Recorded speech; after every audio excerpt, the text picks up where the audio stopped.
Viewers, आज जो video आप देख रहे हैं, इस वीडियो में मैं आपको शहद की मक्खी के डंक का जहर बेअसर होने का तरीका बताऊंगी।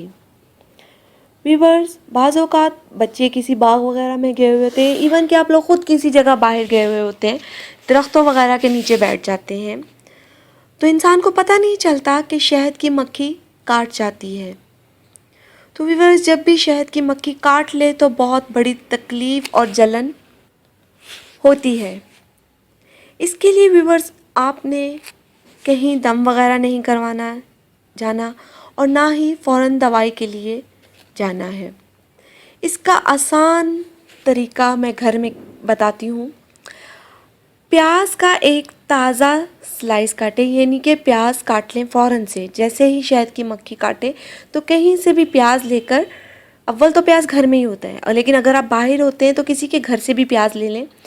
प्याज काट कर मुतासरा जगह पर हाथ से दबा कर रखें, यानी कि जिस जगह शहद की मक्खी ने काटा हो वहाँ प्याज का स्लाइस दबा कर रखें।